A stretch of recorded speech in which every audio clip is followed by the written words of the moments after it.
In the meantime, if you have videos of them cursing at you with the kids out and carrying on and shit like that, I'd turn them over to the guy. Tell him to look at those and tell him to go do something about that. You know, 1 foot, you know.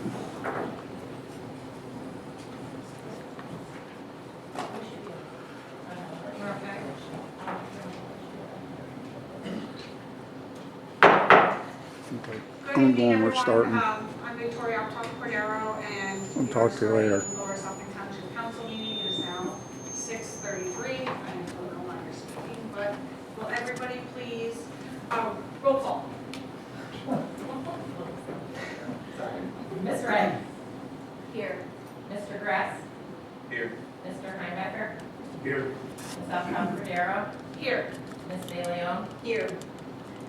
Also present is our township engineer, Mr. Tucker, our zoning officer, Tyler Mitch, myself, Stacy Wertheiser, our solicitor, Mr. Gazizian, and our manager, Jason N. And our junior council member, Nikki Tucker. All right, thank you very much. Informational items from the manager. Just a reminder that this meeting is being recorded for future broadcast. Thank you. We all rise for the Pledge of Allegiance. I pledge allegiance to the flag of the United States of America and to the republic for which it stands, one nation, under God, indivisible, with liberty and justice for all. Thank you. I'll turn it over to the solicitor. We did have an executive session.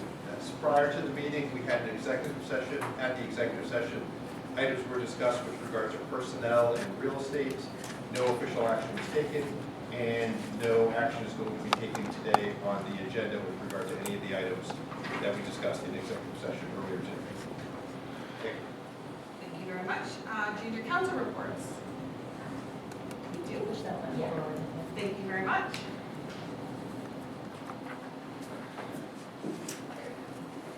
Okay, so in the junior council report, it's mostly athletics. So the Saucon Valley wrestling team beat Northwestern Lehigh and are now league champions as of last week. So congrats to our wrestling team. They worked really hard all season and they really deserved the win. And then also at Saucon Valley High School, the Colonial Star of the Week was freshman girls basketball player Sierra Skoda, and she scored 25 of the team's 52 points and led them to win the game. So she was highlighted as the Colonial Star of the Week, and Saucon Valley is very proud. Thank you very much. And congratulations to all of those sports teams. Next is the public comment procedure. We do have it out in the hallway. Major changes, which aren't really major, for everybody's notice, we will have presentations before we do public comment on agenda items only, 3 minutes. Then after we conclude our business meeting just before the end, we will also have another opportunity to comment on agenda or non-agenda items. So with that, I'm going to move to presentations and recognitions. We have the swearing in of Officer Brackett, so we have a whole contingency of our police force back there who are wonderful, so I welcome them all forward. Thank you.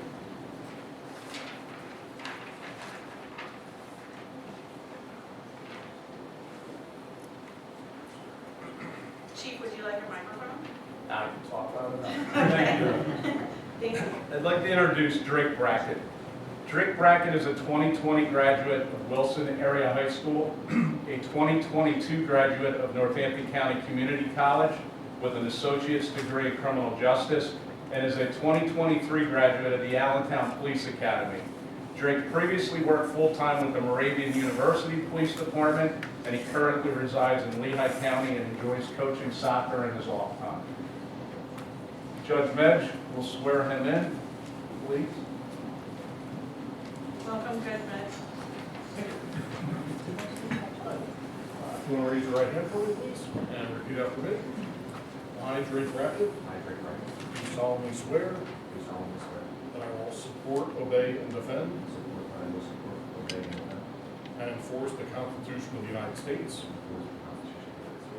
Constitution of the Commonwealth of Pennsylvania,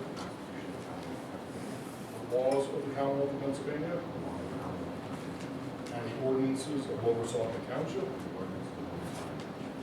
without consideration to race, color, sex, religious creed, sexual orientation, age, national origin, ancestry, handicap, or disability. And that I shall at no time divulge confidential reports of the department or circulate scandalous information, and that I will discharge the duties of police officer with fidelity. Congratulations.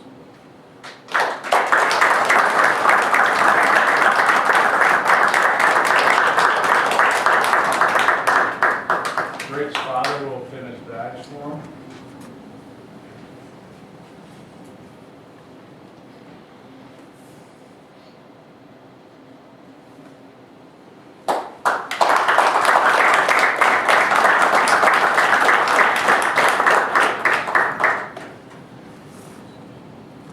Please join me in welcoming Drake as he starts his new venture as a full-time officer with the Lower Saucon Police Department team. And to also wish him the best of luck on a long, safe career serving the residents of Lower Saucon Township. He will officially begin his field training tomorrow, which will last approximately 5 months. And I'd like to thank Council for your continued ongoing support of the Police Department and look forward to more working relationships as we continue. Thank you. Thank you, Chief Barndt. Congratulations.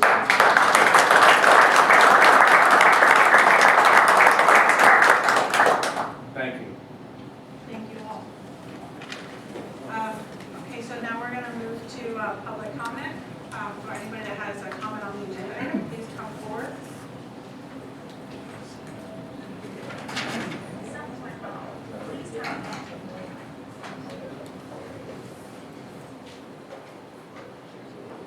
Good evening, Jason Banonis, resident of Lower Saucon Township, taxpayer. I noticed that on the agenda, there is no agenda item, neither on this agenda nor the last agenda, regarding the advertising for the hiring of an investigator to investigate Lower Saucon Township police. And I question the use of township taxpayer money for that purpose. It's never been disclosed to the public that this investigation was going to be taking place, and it's unfortunate. I was contacted last week by gentleman Dan Monick, who apparently was hired by the township. He's a retired police officer. He's being paid $90 an hour by Lower Saucon Township taxpayers to investigate and intimidate the Lower Saucon Township Police Department. I find that appalling as a resident and a taxpayer and a supporter of our police department. Apparently this investigation was concocted by this council in secret at some point and arranged for by this council in secret at some point to intimidate Lower Saucon Township Police in their proper investigation of domestic violence allegations regarding a member of Lower Saucon Township Council. They fabricate this to pursue this investigation and to intimidate the Lower Saucon Township Police Department from properly discharging their duties as police officers in this township to keep the public safety. A lot of shady things that you folks have done in your years on council, but this really is an amazing one. When you think about the background on this, is that there was a public broadcast by Northampton County 911 identifying an individual and an address on a date regarding a domestic violence investigation. That's the basis for this, and yet you're going to waste Lower Saucon Township taxpayer money to try and intimidate the police by having this concocted cover-up. I'll call it a cover-up. I think it's a cover-up intended to protect one of your own. I find that appalling. And I find it even more appalling that at the last council meeting, I called for Lower Saucon Township to arrange for a day of domestic violence awareness, and you've taken no action on that. Instead, you would rather pay an investigator to investigate the police instead of policing your own. To help you with your efforts, I brought something.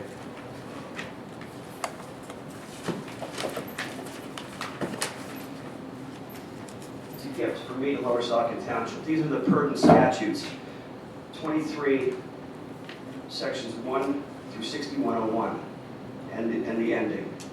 These are the domestic relations rules and laws for Pennsylvania. So I will gift these to the township if you form a library or to inform yourselves on how domestic violence works and where you should be focusing your attentions. The other question I have is, why was there no agenda regarding a secret meeting that the Lower Saucon Township Council, not a majority, entirety, had after the last council meeting at the Copperhead Grill? You met, all 5 of you met. There's photographic evidence of this, of you meeting in public, but yet you never put any agenda out for this meeting. What was discussed at this meeting? What was on the agenda? What township-related matters were discussed? What other violations of the Sunshine Act have you made? This is another example of it. Time and time again, you do whatever you want to do with disregard for the rules, and you don't follow the Sunshine Act. It's appalling to me, and every taxpayer should be aware of this, that you're doing these things in secret to their detriment and to the detriment of public safety. I'll also point out, with regard to the budget item that we have, Mr. Banonis, that I'm sorry, the time is past with your minutes, if you could just finish up, please. I will wrap up. Thank you very much. I appreciate you listening to me. I know you're not going to do anything, but I appreciate you listening to me. In the morning call, Tony Salamone wrote an article about the goings-on in Hellertown. And in there, he talks about Liz Thompson resigning from Borough Council and a secretary resigning from Borough Council. And there's discussion about the additional financial burdens on taxpayers, $30,000 and $60,000 in an assessment and legal fees that were incurred as a result of money disappearing or issues with the police department there. And the quote that's in there is accountability. They preach it, but they don't practice it. That and transparency are not practiced. It's the same thing in Lower Saucon Township. You people waste our tax money by sending it across the creek. We send our money across the creek, and it's ridiculous that you will act that way with our money. Remember, you work for us, folks. You work for us. Keep our community safe, please. I'll leave these on the table for you. Mr. Heimbach, you want copies of these? Who should I hand them to? Whatever you want them on the table. I'll just leave them here for you. Thank you for your comment. Yeah, and I hope the morning call does an investigation of this. They really should. They really should do some cutting-edge investigation of what you people are doing. Thank you for your comment. Next person, please. Good evening. My name is Krista Rose, and I represent the Bethlehem Landfill Company. I'm standing in for Marianne Barber, who is not available to attend tonight's meeting. I'm speaking with regard to agenda item 6H, which is listed as confirming the recording of scenic and conservation easements previously recorded in Northampton County Recorder of Deeds at volume 1994-6, page 10281, and volume 1994-6, page 10207. Bethlehem Landfill Company objects to Ms. Alcoff-Cordero's participation in any discussion or vote on this agenda item because of her conflict of interest with regard to the expansion of the Bethlehem landfill. The conflict of interest has been outlined in detail by Marianne Barber at numerous prior public meetings and is the subject of an appeal before the Commonwealth Court that is currently pending. Bethlehem Landfill Company maintains that Ms. Alcoff-Cordero's conflict of interest precludes her from voting on this motion and demands that she recuses herself accordingly. Thank you. Thank you for your comment. Next person, please.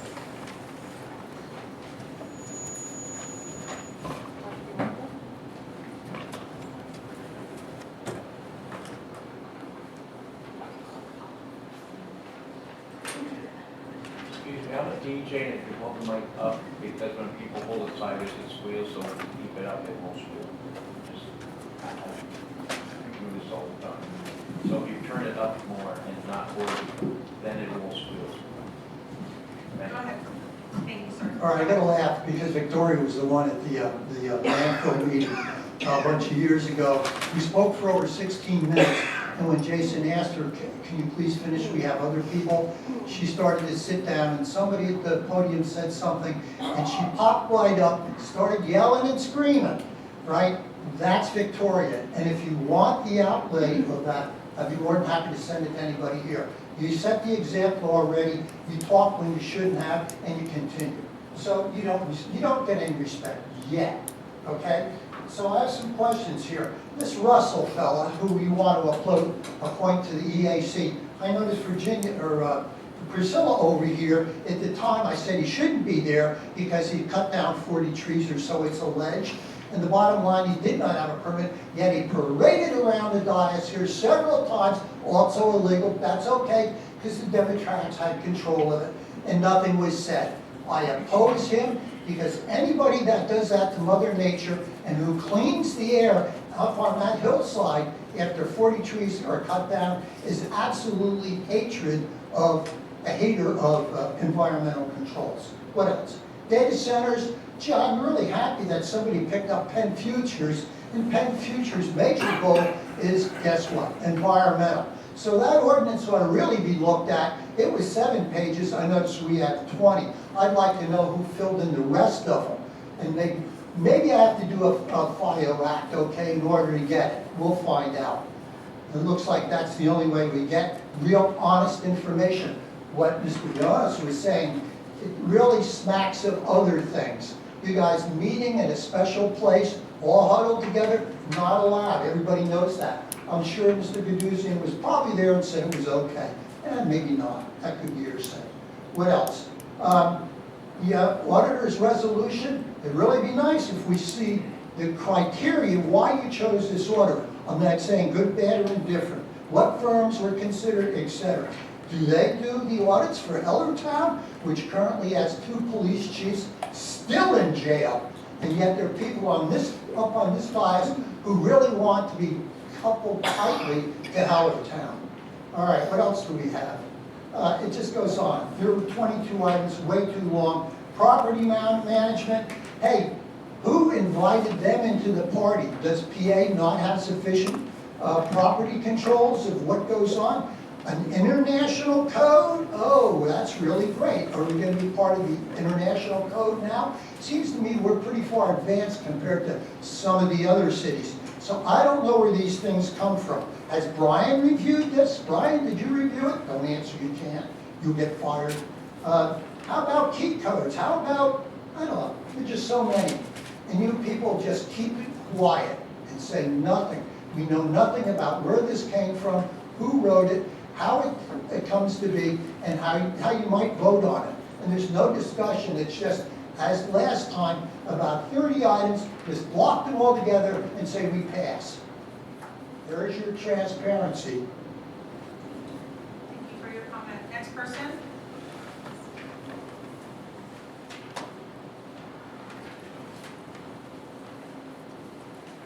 Good evening, Stacey Mazensky, Lower Saucon Township. So I'm here to speak to the data center ordinance and the IMPC ordinance. The resolution pertains to the clarification of data centers. I have a concern with section 180-128, data centers and data center accessory users. Number 3, as written, says, data centers and data center accessory users shall be set back 200 feet from the boundary of a residential zoning district or lot of any property developed with sensitive receptors. Residential zoning is also noted in D, the landscape buffers, and adjoining residential zoning districts stated in 4 and 5 of page 5, as well as screening and fencing on page 6. So the point is this. You recognize the inherent concerns that our data centers bring to a community by limiting it to light manufacturing zones. But you're allowing light manufacturing zones to be situated 200 feet from a residential zone. It should be 200 feet from a commercial / general commercial or mixed use zone, not 200 feet from a residential zone. Heck, 200 feet from residential is similar to the headaches that the residents face on Easton Road. They experience it every day with the lights, the signage, the pollution, all of it. So if you're gonna write it so that it's for a progression into the residential area, not right to it. That doesn't make a bit of sense. So I oppose the data center and the data center accessory user ordinance as it's currently written. So regarding the IMPC ordinance, the whereas clauses are, they're not clear if you no longer are utilizing the 2021 International Property Maintenance Code or you're replacing it with the 2024 International Property Maintenance Code. Also, the first whereas clause states that you intend to adopt all future additions and amendments, but you have no idea what those amendments or additions could be. So they are commonly known to just make huge leaps in the next versions, and you just automatically just rubber stamped it to say you're going to accept all future additions and amendments. You really should consider that very carefully before you just say that you're going to be applying with all future additions, because it could be cost prohibitive, and it could be something that you can't even get the materials to do it with all the tariffs and everything else that's going on right now. So be very mindful of that when you decide to write these things. Anyway, that's all I have to say. Thank you. Thank you very much. Next person, please. Anybody?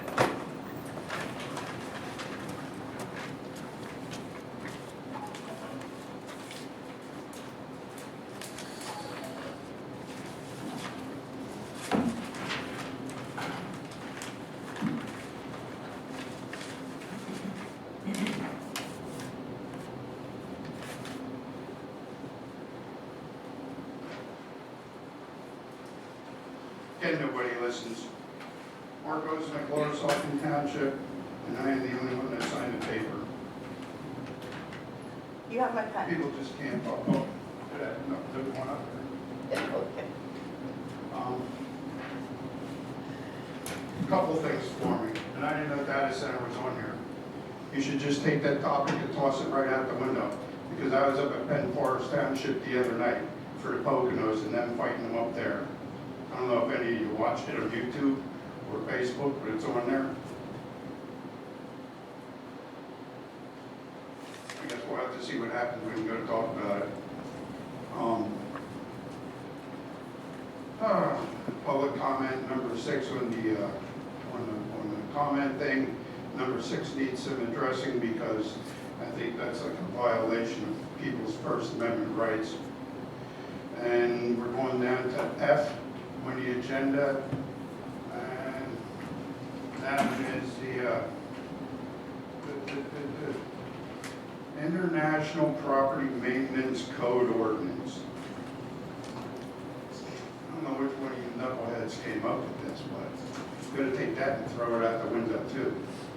We live in a township, our township. Our township should be run by our township, not anybody else, not the state, not the county, not anybody. If you want to get international stuff involved, then go play in international waters and stay there. Because I'm going to tell you what, I watched another video and I talked to some of the neighbors about it. And right now, going on in Pottstown, there's a lawsuit, I think, for the last 5 or 6 years from some girl who caught on and was smart and knew her rights. And she decided to sue Pottstown because Pottstown has people walking up to people's doors and wanting to go in and inspect their houses for no reason at all. I believe that's a violation of your rights. So, you know what? You got a whole bunch of crap in here that I'm not going to read through and go over, but you need to do away with it. Any one of you that vote on this is not getting my vote next time you come up for election, if you make it on for the ballot. You can sit there and smirk all you want. I told you when you got on this council to think for yourself, so you better think right. Quit invading people's properties, their rights, and let people live. It's my choice if I want to live with a roof that leaks, or I want to live with the dog that's shit in the house, or some other nonsense, and not pick my underwear up, which I don't wear any anyway. That's none of your business, and it's none of the township's business what goes on in my house. And it's none of my business what goes on in your house. You can be as gay as you want, or whatever you want to do, and that's your business.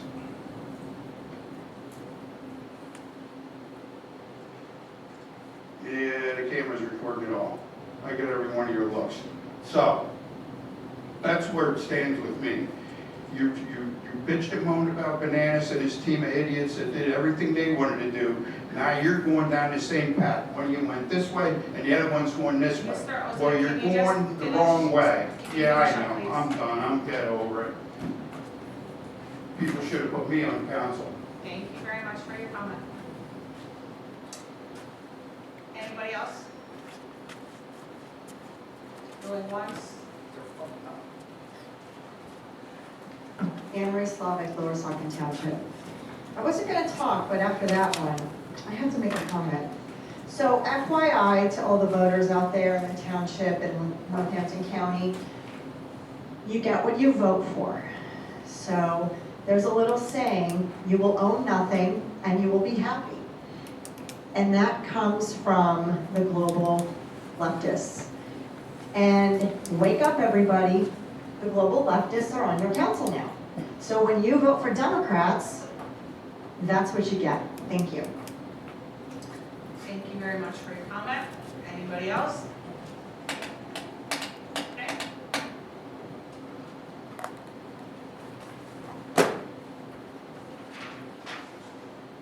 I wasn't gonna say anything either, but my name is Mark Panic, Lower Saucon Township. I got a letter about an ongoing vehicle hobby versus business ran at my house.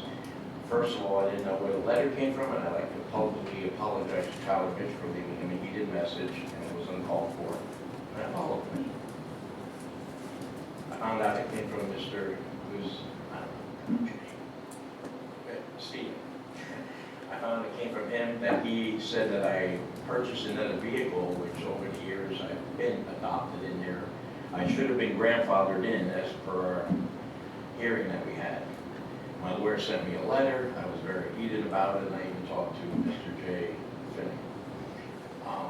But I do not have any new vehicles. I just want you to know. I know you go jogging by my house all the time, and you probably thought, but I move vehicles out of the back in order to get rid of some.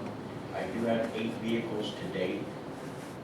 There's 5 vehicles a month. I got overwhelmed with my hobby. So I'm doing the best I can. I had meniscus surgery last week, and I blew it out a month ago. And as per the judge that I just talked to in the office out there in the hallway, and he did agree with me that barring any injuries, that we would revisit it, and you're not going to be held to the 5 vehicles a month to disperse them off my property.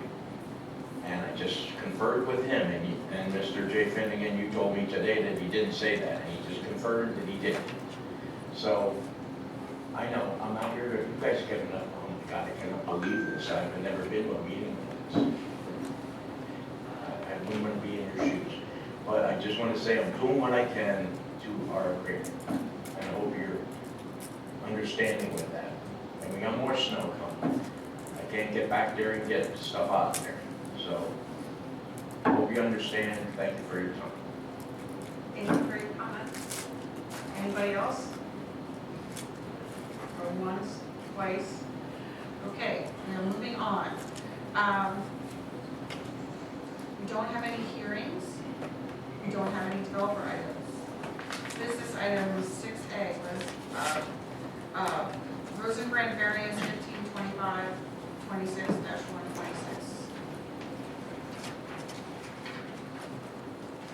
So, Go ahead, Steve. so this is, as members of council know, whenever there is a variance request to be held before the zoning hearing board, it's brought first before township council to see if township council wants to take any steps regarding the actual appeal. So township council, after hearing the facts, can decide to either take affirmative action by sending the solicitor to propose something, can support something, or more often than not, will take no action and allow the zoning hearing board to make that decision. Tyler's here with regard to the actual memorandum that he provided, but it's essentially a gas station provision where they're seeking relief. They have a width of 186 feet and they need 200 feet. So they're 4 feet short and they're asking for a variance. That would normally be heard by the zoning hearing board. If you have any questions, we're certainly here to ask. Staff is ready to answer those questions. But if inclined, one might want to make a motion to take no position with regard to these zoning variance requests. Is our applicant, Mr. Rosengrant, here by any chance? Just curious. President, I suggested that there was no need for him to drive down from where he resides in the public house where they both look at the list requests. Duly noted. Just wanted to make sure we weren't overlooking them if they were here. So I will entertain a motion from a member of council. I'll make that motion to take up her position. Second that. Any discussions or questions? I'll do roll call, please. Ms. Grant? Yes. Mr. Grass? Yes. Ms. Altoff-Cordero? Yes. Mr. Heinebecker? Yes. Ms. De Leon? Yes. Motion passes 5-0. Thank you. Next we have 6B, Resolution 30-2026, which is appointment of our township auditor. Jay, you want to say anything about this? As council is aware, we got an authorization earlier in the year, last year, to go out and request proposals from auditing firms to do the township's audit for 2025.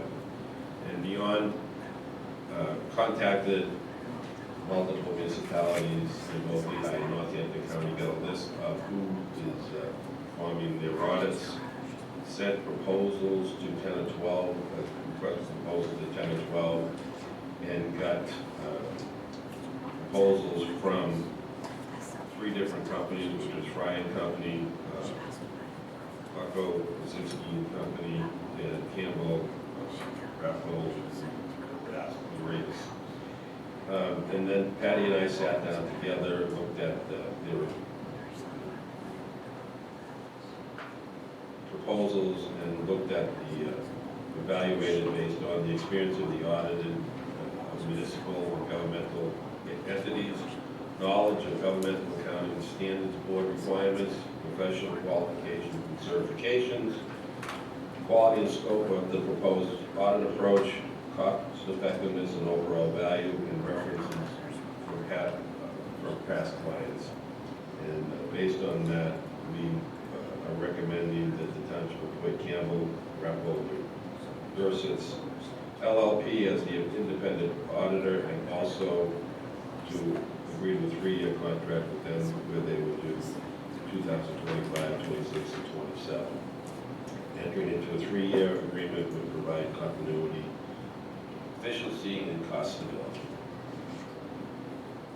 Thank you very much, Jay. So at this time, I would entertain a motion for us to appoint Campbell, Rappel, and Baratta, LLP to fulfill the duties of this position relative to the township accounts for fiscal year 2025, 2026, and 2027, as per section 917 of the second class township code. Is there a motion for that? So moved. I'll second it. Any discussion or any questions? I have a question, I guess, for Jay. Is there a reason we went with 3 years versus, say, 4, 5, 10 years? Is that a particular standard, or is that just a good, safe bet? The firms submitted 1, 3, and 5 years, and we being switching, I would only recommend over 3 as opposed to 5. And there was no great additional savings by going to 5 as opposed to 3 on this authorization proposal. Based on our evaluation, and probably one of the best fit for Lower Saucon Township. Thank you. It should be noted that our current one that had done for the last long time, they didn't even submit a proposal, which is interesting. Were they contacted? Yep. Yep. And they declined?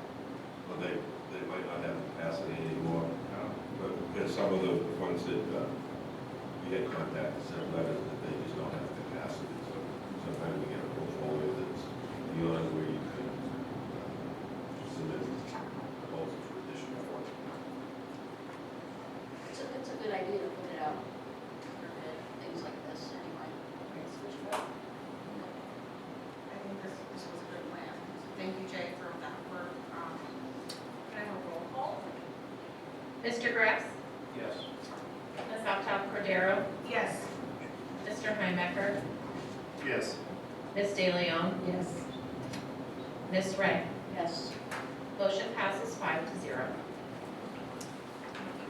Next, we have resolution 31-2026, disposal of certain public records under Act 428 of 1968. Jay, you have any comments on this? Sure, it's customary in municipalities to purge paper files and records, and the Commonwealth has established the procedure in which to do that disposal, which is by resolution. It also sets the time frame as to how long you have to maintain the records. So this resolution is prepared in conjunction with the compliance with the appropriate act. Thank you.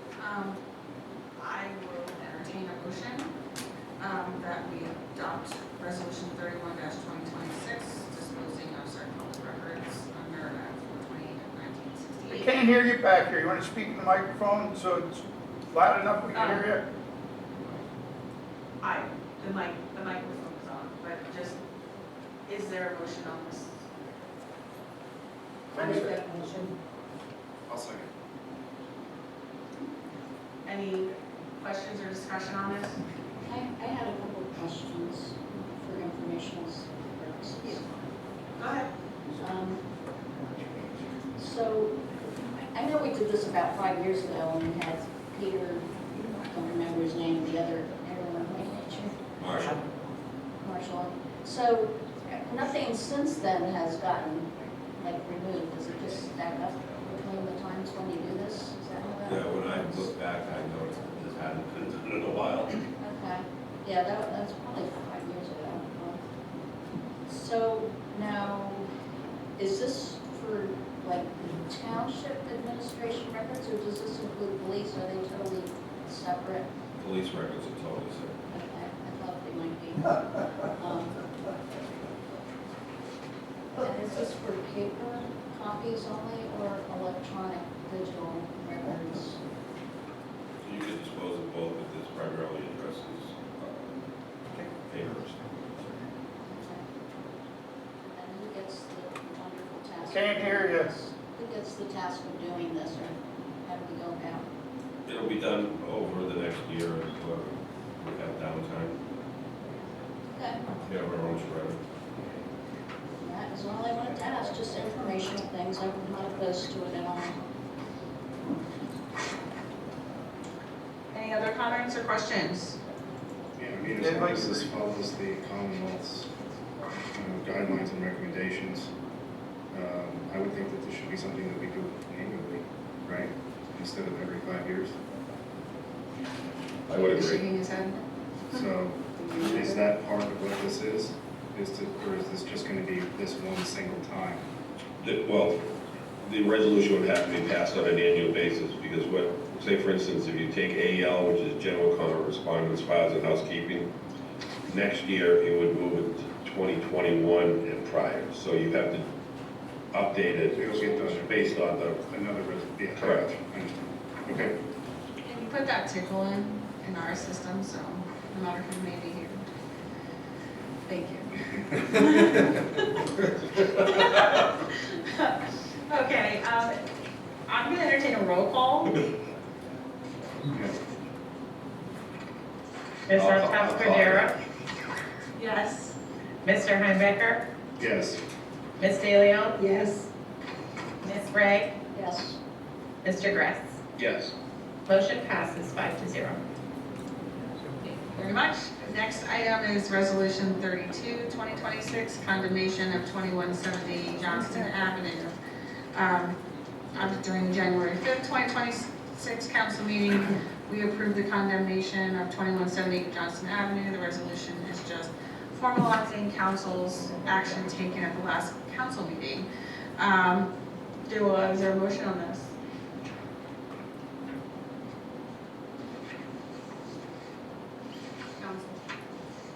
Will somebody make a motion on this? Well, My voice isn't coming out today. I'll make the motion to adopt resolution 32, 2026. And I'll second it. All right, no roll call? Mr. Heimbach, Yes. Ms. DeLeon, Yes.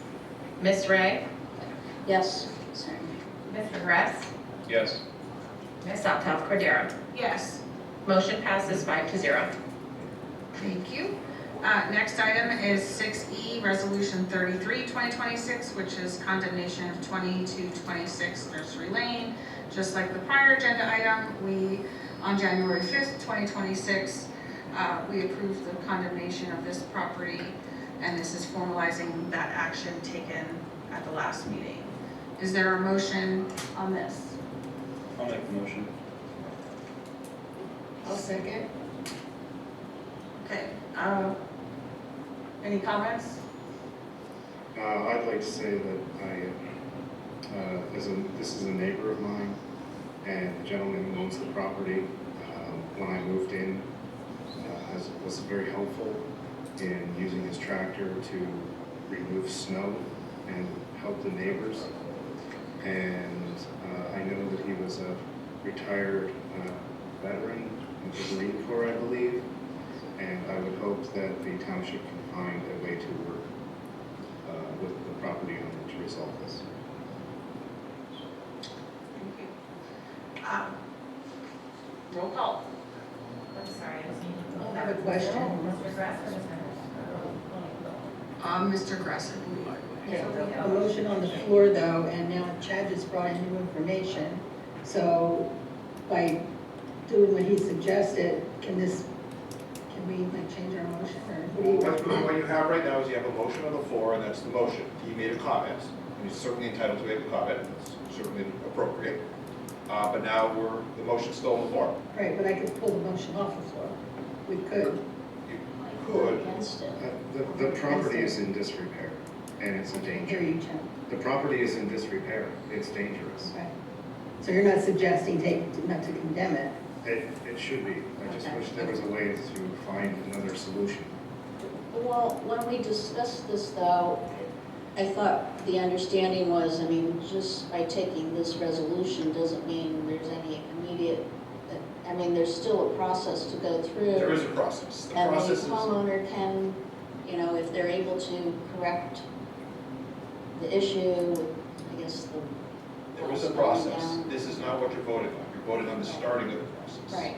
You've already in fact voted to start the process. This is confirming it. I understand. Yes, and I think, just so we're all clear, there may be a time where we come back as staff, or myself as your solicitor, and say there's a possible resolution, and we'll discuss it with you. Right. But that's not for today. I understand. Yeah. Thank you. I just want to be sure we're all on the same page. I just want things to be fair. Thank you very much. Stacy, can I have a roll call? Thank you. Ms. De Leon? Yes. Ms. Ray? Yes. Mr. Gress? Yes.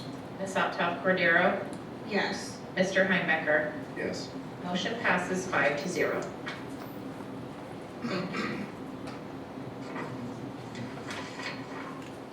So now we're moving to 6F, consideration of the International Property Maintenance Code ordinance.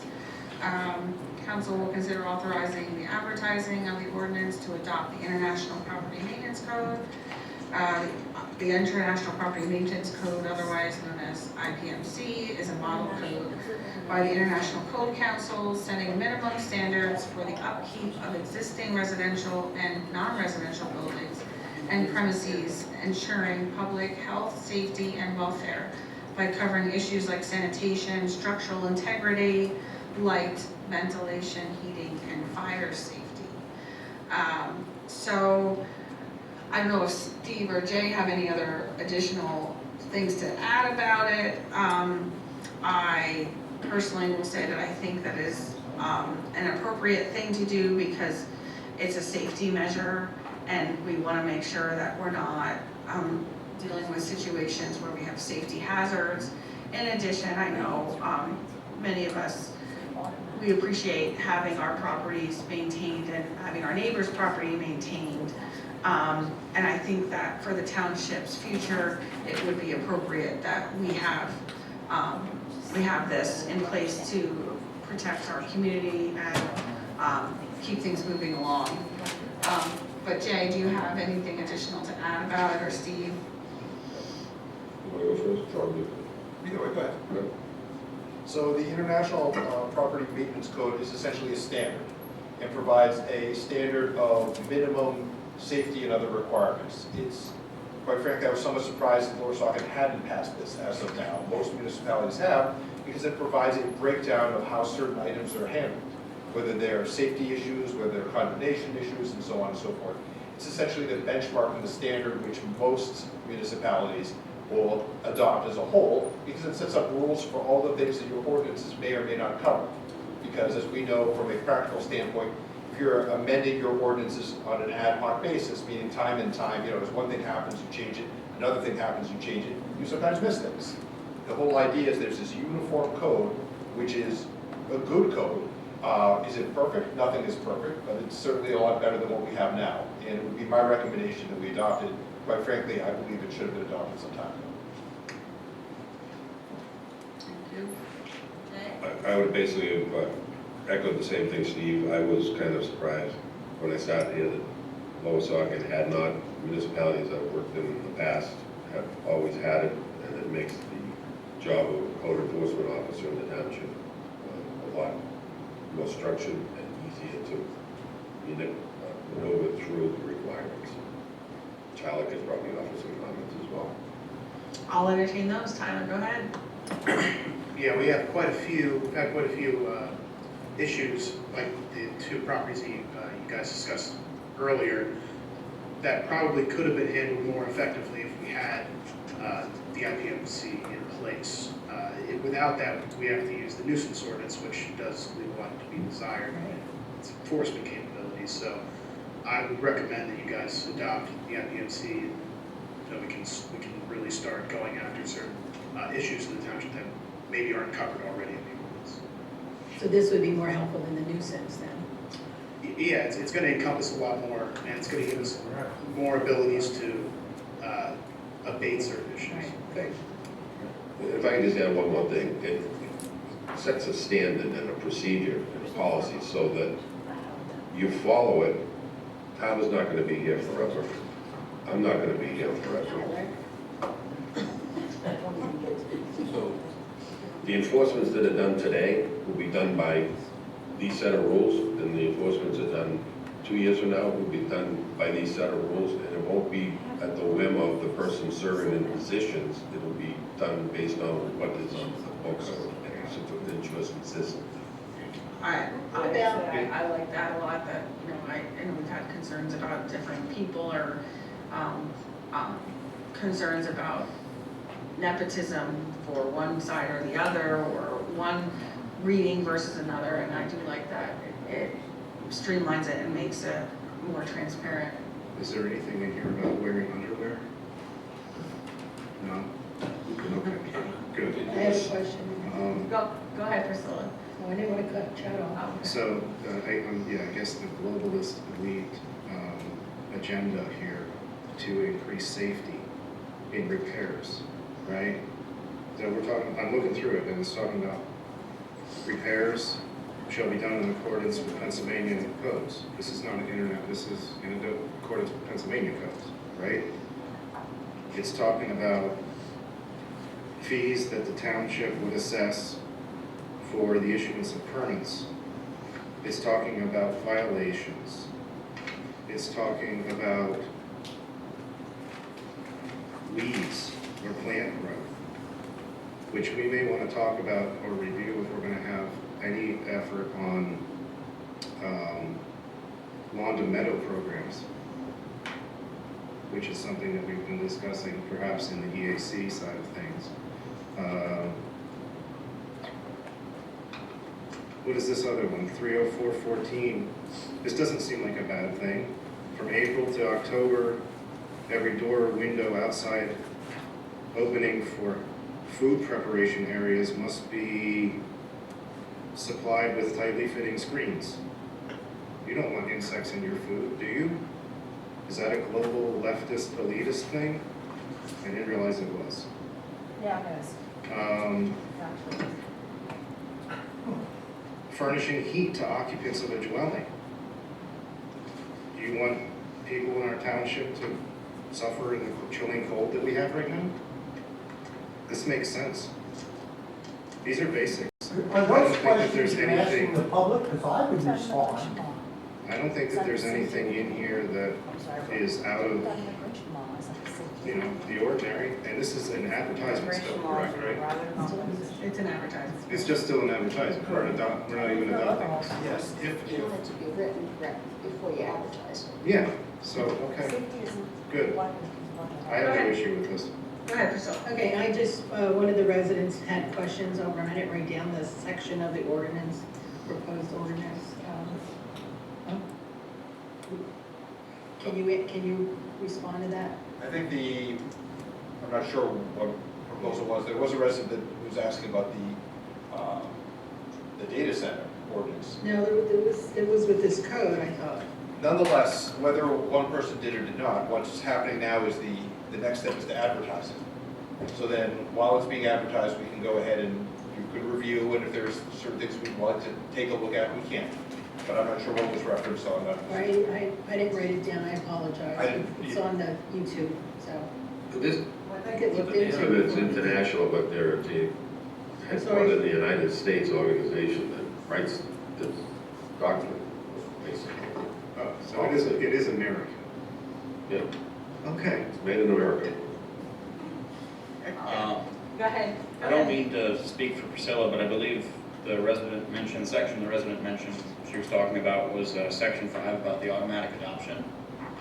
I believe there were concerns about us potentially getting caught with our pants down, so to speak, if something were to change and things weren't updated, or even residents not being ready for those changes. Sure. What normally happens is the code is often revised over time.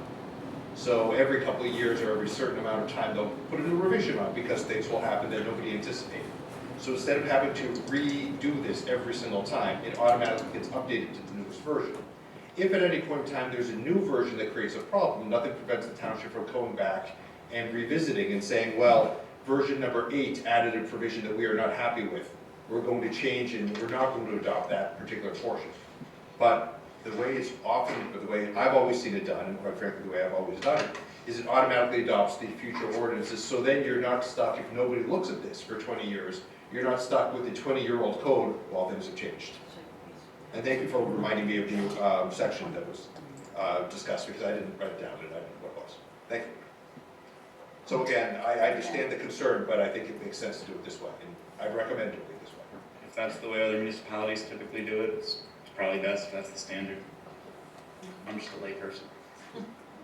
Yeah, again, the only thing I would have a contention with potentially is 302-.4, which is the height of plant growth, if there would be an allowance or an exception for a lawn to meadow conversion. Because that's been a limiting factor in a lot of other municipalities to convert over from turf grass to native pollinating species of plants. So that would be something we might want to have as an exception to this. We can take a look at that.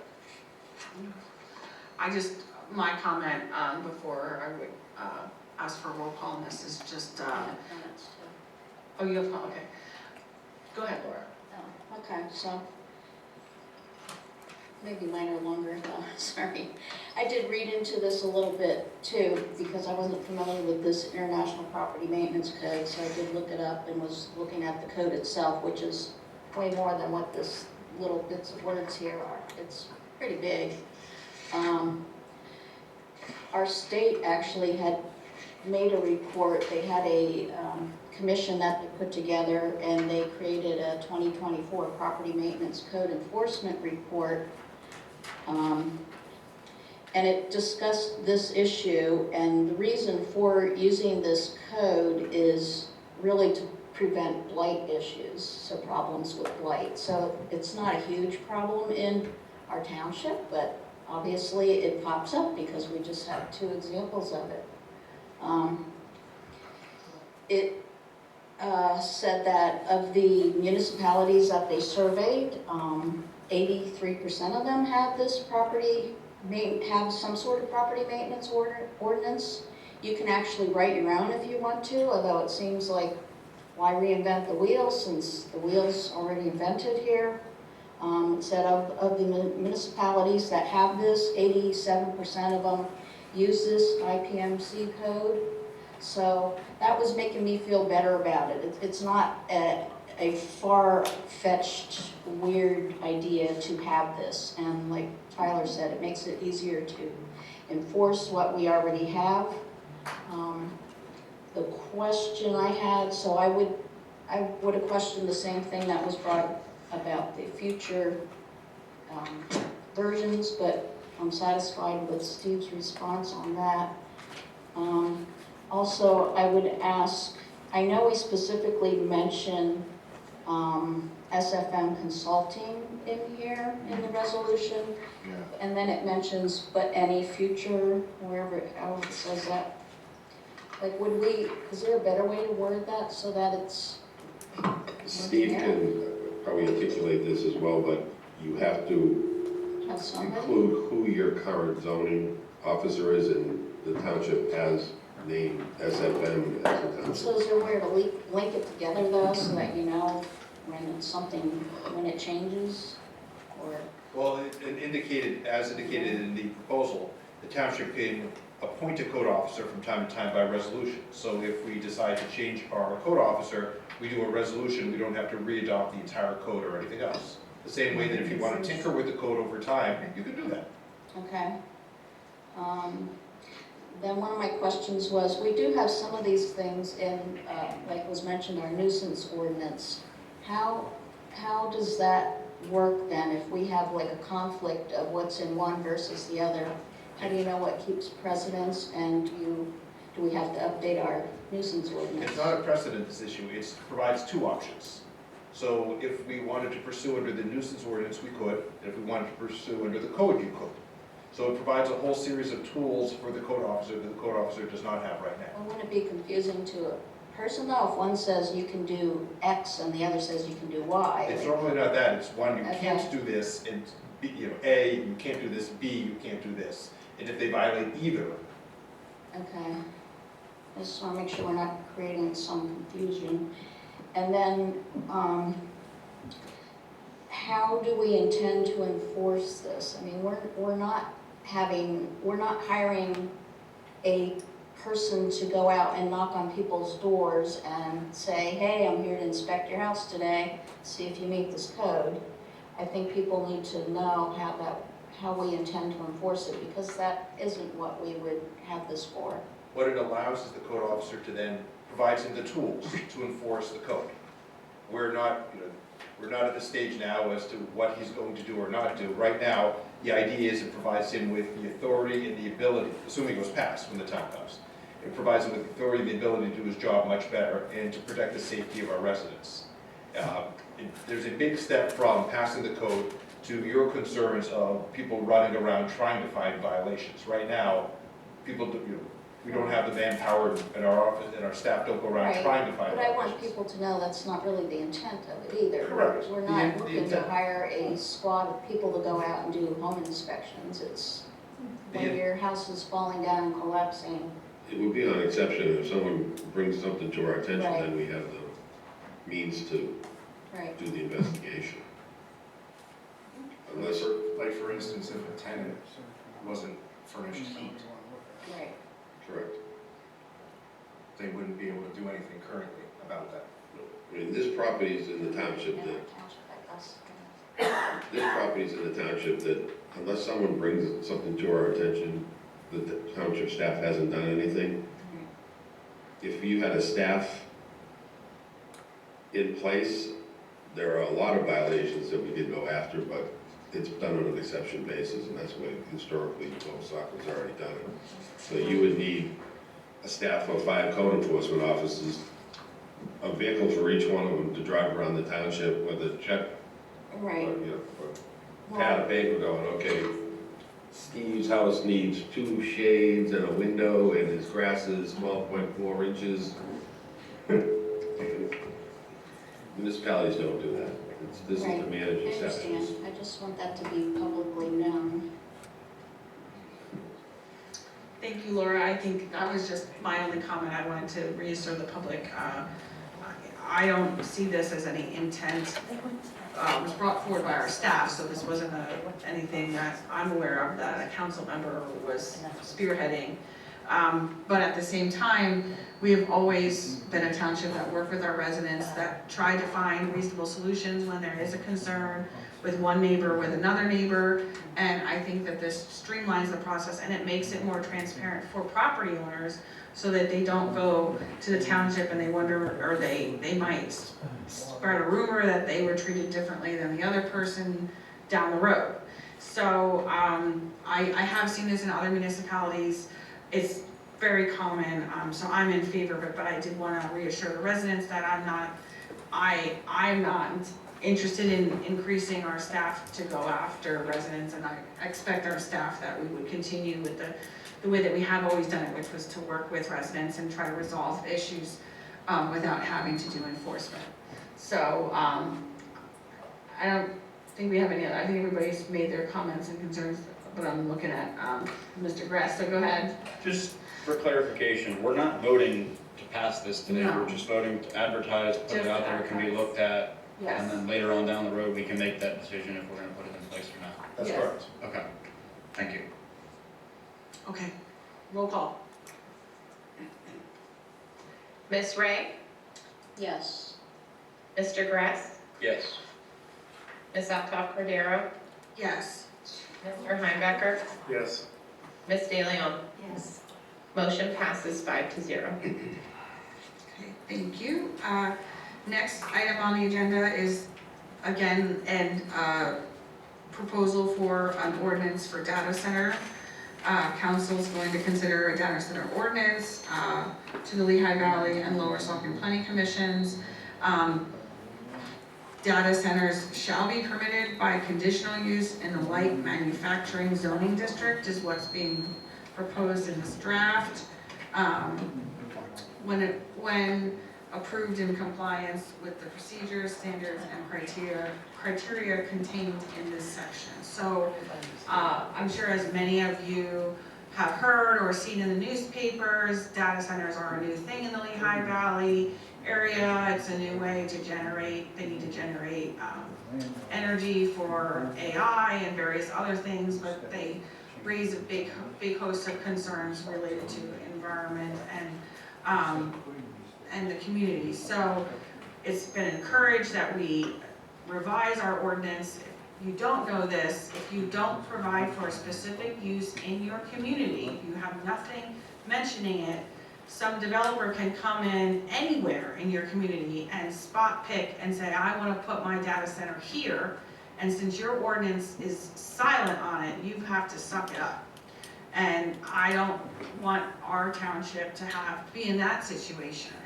So I know that we've heard some comments about that today, but I would prefer to err on the side of caution and making sure that we provide for this because we don't want to be on the other end of the stick. So that's how I feel. So I'm going to entertain a motion. I don't know how the rest of the council feels, but right now I'd just like to entertain a motion to consider discussion on the data center ordinance. Were you just discussing it? Well, we have to have a motion before we can discuss it. So do you want a motion to discuss it, or do you want a motion to send the data center ordinance? No, Okay. I want a motion to send the data center ordinance to the LVPC and our planning commission. I have comments. It's not for adoption. No. It's for their review. Yes. All right, I'll make a motion for that. Is there a second?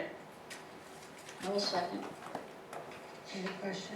Okay, now comments. Go ahead, Priscilla. Again, one of the residents brought up something about, I didn't write down the number and the thing, closeness to the site distance or the 200 feet or something like that. Could that be looked into? It can be looked into. Normally what you do is you have some sort of barrier or some distance between residential and these types of uses. And it's something that we can certainly take a look at. But generally, we had input from our engineer and so on, and that seems to be the standard of what you see. You don't want to be in a position where you make it so prohibitive that then you open yourself up to a legal challenge. Right. You don't want to say it has to be 800 feet or 1,000 feet, which makes it essentially impossible to ever build one of these things. Right, but I don't want to be that resident that close when it could have been a bigger distance, larger distance.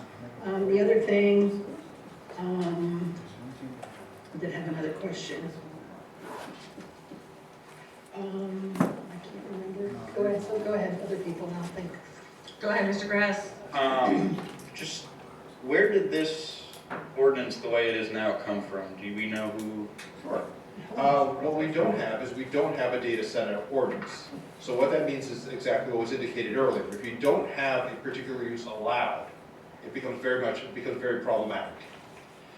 So my recommendation by pursuing this, you're not being pro-data center at all. You're regulating data centers. So you cannot decide, I just don't want a data center in my town. You can't do that. So you have to provide for the use, you want to be able to control that use. So you want to control where it would be, in what districts it'll be, what it'll be near, how much space you need, and so on. Hanover Engineering has the expertise that provided us a lot of the background as to how this is done. And quite frankly, it's important to do this now because there's other municipalities in Pennsylvania who have not done this and are now stuck with legal challenges or other problems. You know. Okay, I remember my question. So I'm sorry, back to Mr. Gress's question. Who prompted this? It was staff. Okay. It was myself, Mr. Finnegan, Mr. Cover. Thank you. Go ahead, Priscilla. Okay, pending ordinance language. I know that takes effect somewhere in the system. Is it starting tonight, or is it when we come back and advertise it? There's protection under a pending ordinance. It has to be advertised So first. that's when the pending thing starts. So we have to move as quickly, my recommendation is we move quickly. Right, This is something we should not wait, we should not go slowly on. right. I understand. To follow up on Hunter's question, this is a direct result of a situation that was mentioned during public comment. Penn Township does not have, and did not have, a ordinance covering data centers. So there's now a developer, and I believe it's either 700 or 900,000 square feet, that there's a proposal that they're kind of stuck with because they have nothing to control. So when that first started 3 or 4 months ago, I looked in Lower Saucon's ordinances and saw it wasn't covered. And to Steve's point, if someone wanted to come in and say put a, I don't know, 100,000 square foot data center, which is small by today's standards, in a residential neighborhood, because there was enough open lots, it would go in there and you couldn't regulate it. It just, they have by right, because your ordinances does not cover it. Data centers. Correct. I guess my concern was just to make sure that we had our engineer involved with the writing up of the ordinance. To me, as a layman, it seems very restricted with some of the things, and I'm all for making sure, you know, you have a good community for developers, residents alike, but you have to mix that at some point. You don't want to scare away development. So that was my concern, that this may scare away a potential data center in the future with some of the restrictiveness of it, but if that's what our engineers recommend, they got the expertise over me. So I'll go with what they think is best. Okay. Brian, do you have any, just because everybody commented that you were involved, can you add anything additional? This is based on a model many counties are encouraging municipalities to adopt, but a lot of places have adopted models, and they've changed the models, and they've added things. So we've had the ability to look to see what other communities across the state have actually enacted and added to this model, and we've put a lot of that in there. Thank you. Okay. Laura, do you have any? Well, I don't know if it's handy, but I did ask if we could have a reminder map showing us where our LM is. Is this over by the landfill? Is that the LM, or is it Easton Road? That's LI, right? It's both. It's You have both? LM to the west of the landfill, and you also have the one eastern. Okay, so I just thought that would be a good thing for everybody to see, because don't have the zoning memorized in our heads. So what color? It's the gray one. Yeah, okay, right. So that gray skinny strip is the Easton Road area. And then it's the other gray area, which is in front of the landfill or down from the landfill? Apple butter. Is that apple butter? And also, the Apple Butter Road one has water and sewer, public water and sewer, am I correct? Don't even know what the hell's in the Water and sewer, public water and sewer. Well, it's in the area, it's not super. Right, but it's close. So if we don't adopt this, the whole map's over. How does that make you feel? That would be correct. How it is or anything. Right. Yeah. So I think it makes sense if we want to be restrictive to keep this within those two areas. I think the size of those areas already is, I mean, that's incredibly restrictive already. That's going to keep that away from a majority of residents if you look at the way the township is zoned. I know there's residents in those areas. Yeah, I mean, but Easton Road's already done with all the warehouses on the other side that we have no control. We were supposed to look at that zoning, and we kind of got put on the back burner. Personally, if I'm not mistaken, I Okay, think Lower Saucon doesn't have any land at all to even support the You data spoke. center. Did you have anything else, Laura?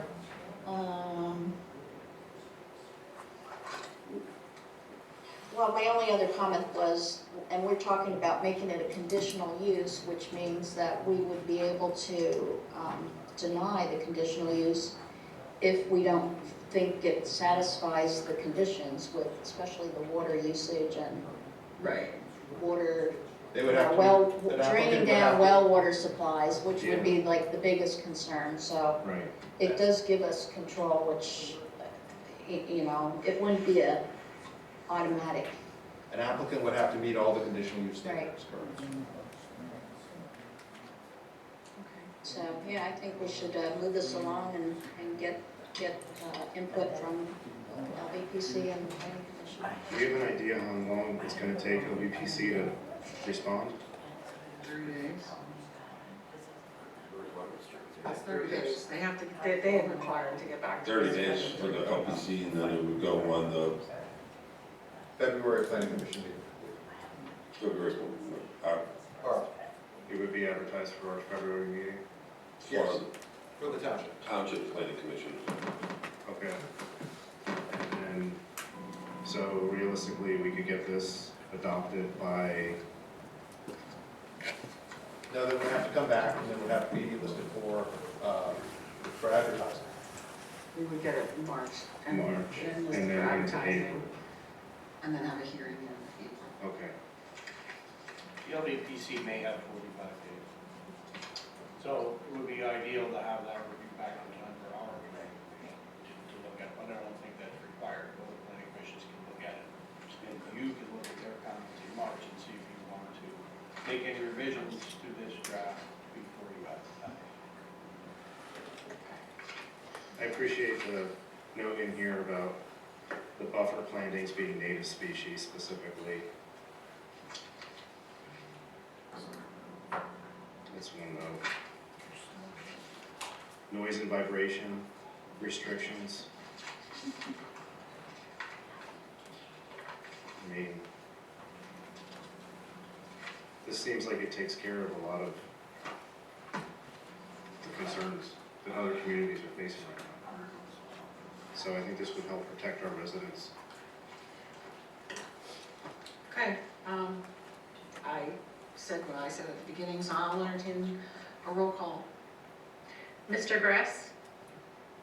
Yes. Ms. Cordero? Yes. Mr. Heimbecker? Yes. Ms. De Leon? Yes. Ms. Ray? Yes. Motion passes 5-0.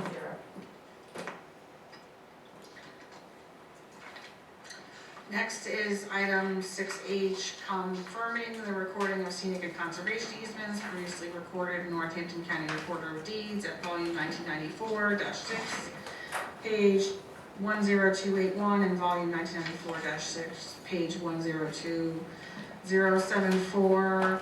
As part of the court's order in Petrie versus Lower Saucon Township, Northampton County docket number 2023-6089, the court determined that the release of the easements was void ab initio and reestablished the easements. Council will consider a motion to authorize the solicitor to take the necessary steps to confirm the recording and or re-recording of the scenic and conservation easements previously recorded. Steve, you don't have anything else to add to that? I do not. Okay, so I will entertain a motion to that effect. I will happily move it to, as stated by the president. I'll second that. Happily? Okay, any additional comments about it? I have a question. My understanding, the court ruled that those easements were in place. What is the purpose of the reinstating?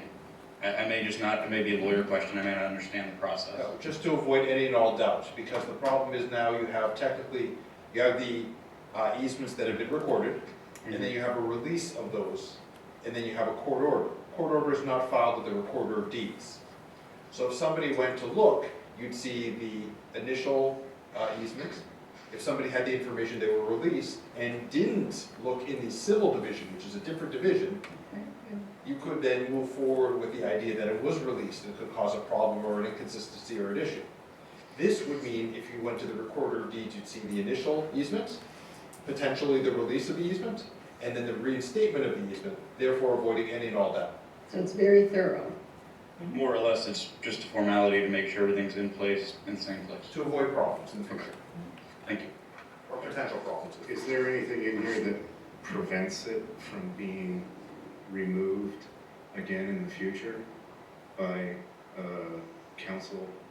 There is a process in which one can release a scenic easement, and there's a requirement, and I've interpreted the law that you have to go in front of a judge and obtain court approval, and you have to provide notice and so on. So there is a mechanism in which conservation easements can be removed under certain circumstances. And you can't prevent that from happening.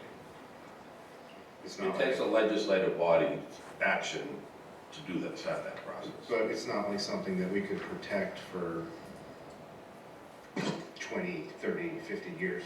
The easement's in existence, it will remain in existence in perpetuity unless something happens. That's how it was written in that resolution back in 1994. I was there. The process, as I understand it, is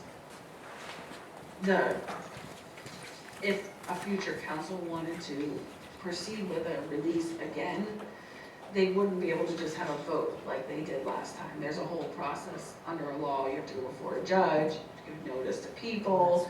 There's a certain criteria standard the township would have to prove it before. So but legal, I'm not the lawyer, Steve is the lawyer for the township, but so I understand it by, that we would be following the law in a much different way. And we don't really there's no way to prevent the future council from trying to follow the other steps. Understood. Can I have a comment? I'd like to say that back when, in 2023, when this was voted by the previous council majority, the vote was 3-2, and I voted no. I just want the record to reflect that I wasn't part of this in the beginning. Okay, thank you. Can I have a roll call? Stacy or Jay? Ms. Octavio, Yes. Mr. Heimbecker, Yes. Ms. DeLeon, Yes. Ms. Ray, Yes. Ms. DeGrasse. Yes. Motion passes 5-0. Thank you. Next, we're gonna entertain approval of Environmental Advisory Council officers. Council's going to consider approval of the EAC officers who were unanimously approved by the EAC on January 13th. Mr. Drew Germanowski, Dr. Drew Germanowski, Chairman, Jennifer Helton, Vice Chair, and Kathy Fisher McGovern as Secretary. I will entertain a motion to approve those appointments. I'll make a motion. Second? Okay, any comments? Who made the second? Me. Thank you. I don't see any comments, so I'm gonna do a roll call. Mr. Heimbecker, Yes. Mr. Leon, Yes. Mrs. Ray, Yes. Ms. DeGrasse, Yes. Ms. Octavio. Yes. Motion passes 5-0. Okay, next is J6. Council will consider the approval of the attached EAC bylaws that were unanimously approved by the EAC on the January 13th EAC meeting. My understanding is that they were looking at this all last year, but I will turn this over to Laura. You want to give? Can we get a motion in a second first? I'll make a motion that we approve the the updated EAC bylaws. I'll second. Okay, so, discussion. Who wants to go What's the first? second? Okay, I just want to write it down, that's all. Laura or Chad, I'm gonna leave it to you as the EAC people. Well, we had bylaws, but they were put in place in 2010, so they were quite old, and we wanted to get them updated to reflect better, make things more clear. Some of the changes we made were regarding attendance and, removing members if they're not attending, because we want to make our meetings functional, so we need our members to be present. And let's see, another change we made is regarding, a big change that we made is regarding having voting members of council as voting members on EAC. So EAC is unique in that it has an extra big board. We have 12 members, 7 are voting, 5 are non-voting. We call them associates. And in the past, we've had 2 voting council members also be 2 voting EAC members, and we thought that was too much redundancy in our boards, so we cut that down so that only 1 voting member from council could be a voting member on EAC. And then, you can be an associate member. So those are some of the big changes to point out.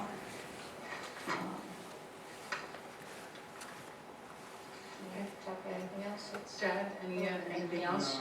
The only other thing is that I think that the voting members have to be a non-voting member first. So you can't be made a voting member on the EAC And without that actually having was in served. our original bylaws, it just kind of Overlooked. It was ignored, got ignored along the way, not by us. so. Yes, We don't want majority. that to happen again, so. Okay, I will entertain a roll call unless there's somebody else that has a comment about it. Thank you both for the detailed explanation of what happened. Roll call. Ms. DeLeon, Yes. Ms. Ray, Yes. Mr. Ress, Yes. Ms. Alpert-Cadero, Yes. Mr. Heimbecker. Yes. Motion carries 5-0. Passes.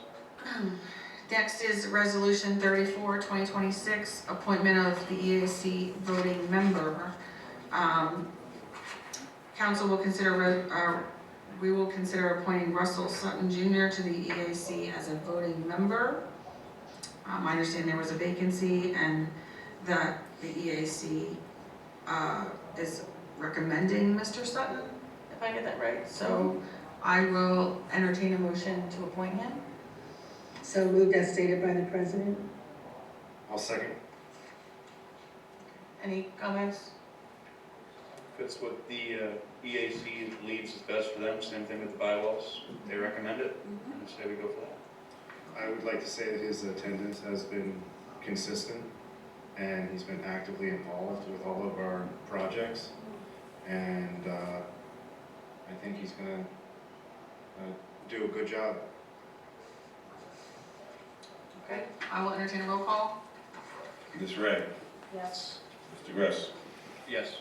Ms. Alpert-Cadero, Yes. Mr. Heimbecker, Yes. Ms. DeLeon. Yes. Motion carries 5-0. Okay, item number L is discussion of a resident survey concerning single-use plastics. I believe this was also something that the EAC developed, and this is consideration of a survey for our residents to provide us comment, but I will entertain a motion to approve the survey for dissemination, and then after that, we'll do comment. I'll make a motion. Second it. Okay, so I'm gonna turn this over to Laura and Chad again, so you can both explain what's going on here. You want me to? Oh. We worked on this together. We did. Well, you wrote the Well, I wrote an article, which is kind of an aside, that will go in our next newsletter. And at the end of the article, we intend to have the QR code and probably a URL that'll take people to doing the survey. So that'll be one way Right. to get input. So we have this survey regarding single-use plastics. There's 14 questions that will be sent out to the residents to complete to discern their awareness of plastic pollution on health and the environment, what their shopping habits are, whether they use recyclable or reusable items, and supporting businesses that may replace single-use plastics with reusable, such as in food service or delivery or things like that. Maybe moving from plastic bags to paper or reusable. And so understanding the support from the community on this, I think, is important before we move forward on any ordinance. And I look forward to the results of this. Hopefully we can get this published and put into the newsletter that's going to be released. I'm not sure when. The next one's going to be on the calendar. They were saying maybe February or March. And if we can get this out and then have a window for public comment, maybe over 60, 90 days, something like that. How long did the survey for Parks and Rec, was that active? Do you know? It was too short. Too short? Yeah. Okay. Well, we want to leave enough time for people to be able to respond. Yeah. So, but not too much time that they forget about and they don't care. Right. So you got to find that golden window, right? And yeah. Jay, is there anything more, Steve, is there anything specific we need to say with respect to this to identify that it would be in, so the survey would also be included in the newsletter and the other dissemination methods that we currently use on social media and constant contacts, all that stuff? Do we have to do anything special? I mean, you understand all that stuff? Okay, and the window, okay. And to say again, a number of local municipalities and other EACs within Lehigh and Northampton County are moving forward on reducing microplastics and pollution. So this is a regionalized effort to help improve, again, the health and the environment in the Lehigh Valley, which I hold near and dear, obviously we all do. Thank you. I will just say as my comment, I do have a great concern about microplastics. My understanding is microplastics are plastics, single-use plastics that break down into the environment and become microscopic in nature and then get into your food source supply and your water supply and then damage your internal organs, and you could end up getting various things like cancer and other things from them. There's been studies about that. So that's my concern, is I really don't want to be ingesting plastic. And that's how I view it in its plainest sense. I think getting a survey from our community gets everybody's opinion in on it, and I think it also helps to start beginning the conversation of that knowledge and understanding of why this might be something that we should consider.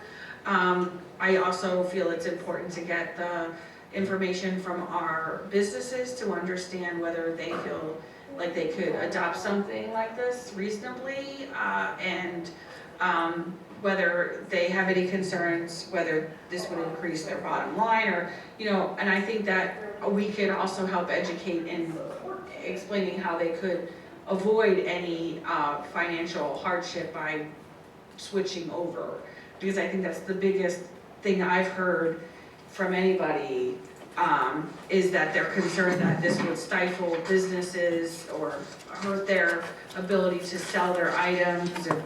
But I mean, I still go to Wegmans, and they don't have any plastic bags there anymore. But so I think that I didn't really think Wegmans lost any money on their bottom line from the switch. But I also am, that's a larger business with a more regional view. So I think that in this respect, we can start that conversation and help educate and also address any concern. So if there is a concern about that, we can help problem solve it for them so that they feel comfortable and they can promote it from their end also. So that's kind of, I'm in favor of the survey, and that's what this is, a survey, so.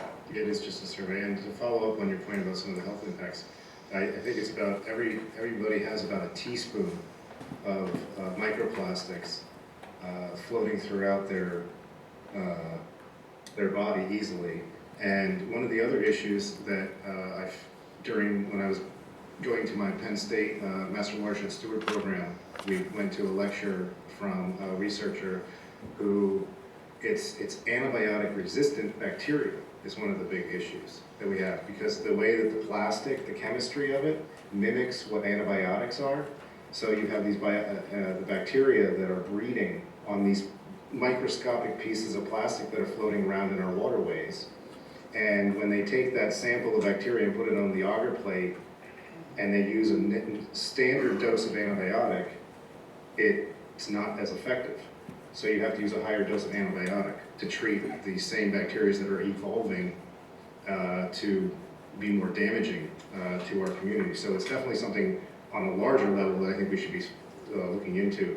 And there's been, to your point about the bottom line and costs, there's a lot of research from sustainability coordinators throughout the area on how to effectively do this, okay, so that it can motivate the community to come together without undue burdens and costs. And we're you know, reusable objects are things that we're not throwing away, so they're not getting put in the landfill in the first place. You know, we're washing them instead. And I think that makes a lot more sense. There's programs where you have a cup that you take from one restaurant or facility, you can take it home, you use it, you take it to another place when you get your drink, and they'll wash it for you and give a brand new cup back. It's like a rental program. There's other ways where you can have recyclable plates that you drop it off in the waste receptacle and a company comes by and picks it up and does the dishes and brings the dishes back. So there's approaches where you're not just trying to force somebody to use a different material, but a way that reduces the overhead in the first place. Okay. Mr. Grass? If I'm not mistaken, what you guys are asking, or what the EAC is asking of council tonight, is just to put this survey out into their newsletter and get information from the public. Yes. And it's about single-use plastic. I see, I don't know if this was out on that everyone could see, there's questions about plastic bag bans, single-use plastic bans, things like that in here. So the idea is to get feedback from residents and see how we should move forward with something like that? Yes. Okay. I think it's important that you get resident feedback for something like that, because I feel like that's something that's very,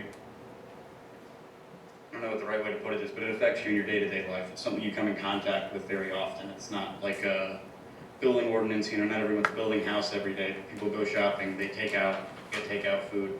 That's something they come in contact with every day. It affects their life very much. So I think it's important we get a survey and get resident feedback from this. I agree. Okay. Roll call. Mr. Grass. Yes. Dr. Carroll. Yes. Yes. Mr. Feinberger. Yes. Mr. Leon. That's you now. Okay, I went out of turn, sorry. Yes. I skipped Ms. Wright. Yes. Earlier, doing really well today. Motion passes 5-0. Okay, next are miscellaneous business items, approval of January 5th, 2026 reorganization and general business meeting minutes. I will entertain a motion on that. I'll make a motion to approve the minutes. to approve the minutes. So, each motion needs to be, Of the You want us to reorganization pull them council out? meetings. yes, reorganization has to be done separately from the general business. Okay, so I'll entertain a motion to approve the minutes for the reorg meeting. Just that motion. Somebody motion that. I'll make that motion. I'll second that. Okay, can I have a roll call on that? Ms. Cadero, Yes. Mr. Heinebecker? Yes. Mr. Leon? Yes. Ms. Ray? Yes. Mr. Gress? Yes. Motion passes 5-0. Okay, now we'll entertain a motion on approving the minutes from the general business meeting on January 5th, 2026. Motion for that. So moved.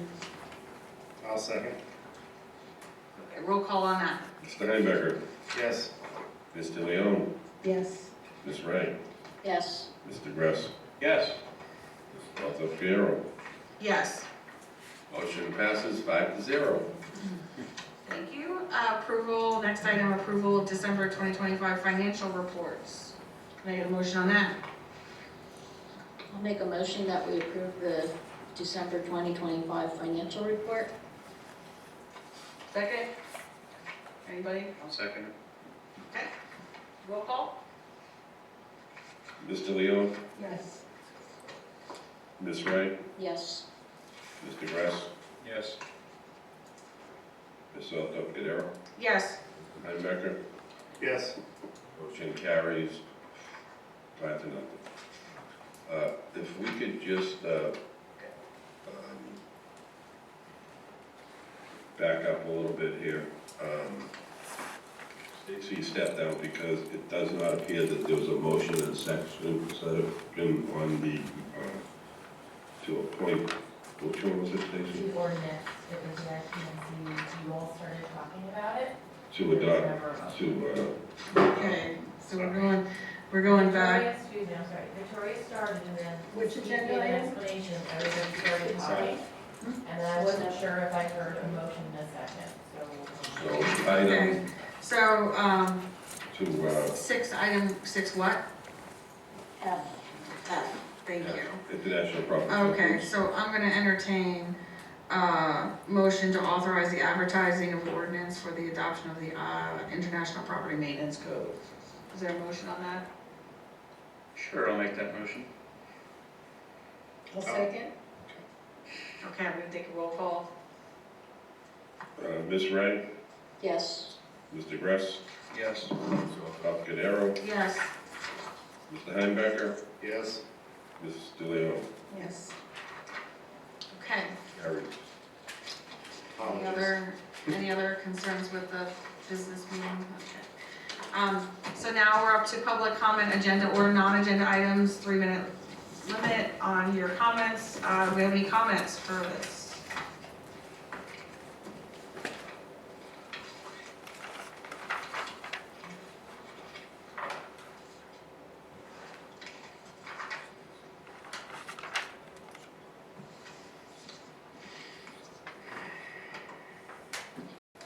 Andrea Weichert, Lower Saucon Township resident. The reason that I would like to comment is on the plastic survey that you have agreed to put together for the EAC. And if it's all right with you, when you have the survey put together and the link ready for it, I would like to also include that in the next edition of Saucon Shenanigans so that it reaches more people in the township. So unless I hear contrary-wise from the EAC that they don't want that done, I would plan on doing that. Thank you. Thank you. It's a great idea, thanks. Thank you for your comment. Next person, please.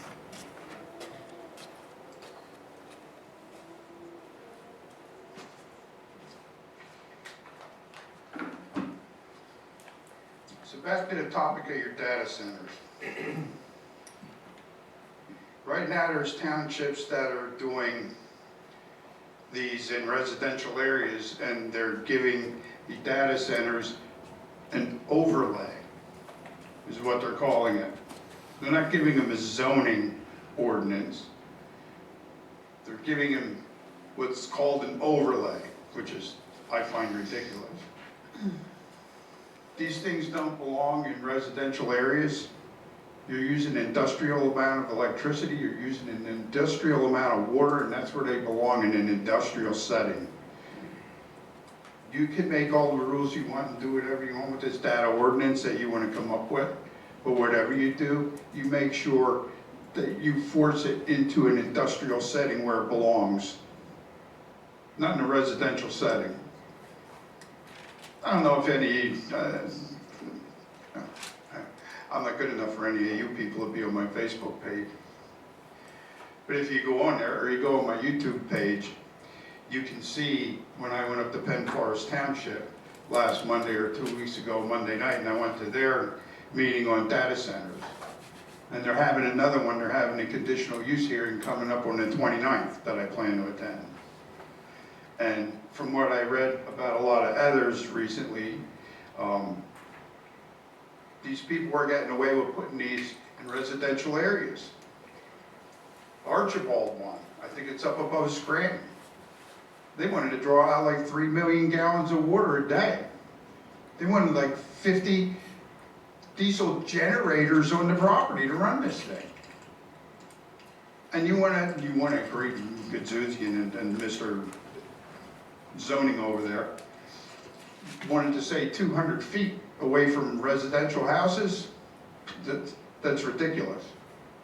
That's just absurd. When I went to Penn Forest Township, they wanted 1,000 feet. They got like 750 acres up there on the corner up from Penn's Peak. If anybody ever been up there where you go up the hill to the stop sign and it's 903. It's a big giant field up there. I got friends that live up there. That's why I went up. So don't approve any of this or come up with any ideas that makes it residential or some of the other listings for zoning. Make it industrial where it belongs and make sure it stays there. And frankly, other than a dump, I don't see any place in Lower Saucon Township that has any room to put one of these to begin with. I think somebody would be foolish to come here and try and put one in. But they're trying to destroy the Poconos all over the place with them up there. Pay attention to more than your own township. Thank you for your comment. Anybody else? Going once, going twice. Okay, we are done with public comment. I know it. Council reports. I'll go down the line. Priscilla. Okay, just 1 second. Okay, on January 12th, I attended a Saucon Valley Conservancy meeting. On January 15th, I attended a landfill meeting here at the Township Building. On January 19th, the Historic Committee from the Township met, and our focus was on Heritage Day, honoring Saucon Valley's roots. That's the name of our mission for the 250th. And I want to thank the Historic Committee and the volunteers that attended. And if anybody's interested in helping us volunteer for Heritage Day, which is, I never remember, May 16th? I think it's May 16th. And please email me and you can join the committee. And we're going to be doing research on the soldiers that are buried in the different cemeteries and the different names that were popular back then, and research into their roots. And Michael Heller was one of the first one of the first people that delivered provisions down to the troops down in Washington, then to Washington's and Valley Forge. So that's pretty impressive to me, because we're at the Heller Homestead and we're going to be honoring him and what he did. And we're going to have a wagon, and we're going to ask people to stop over and visit and provide provisions, non-perishable provisions, and load up the wagon. And then we're going to, at the end of the day, we're going to give what we receive to food banks in Lower Saucon Township. So I'm going to try to do that.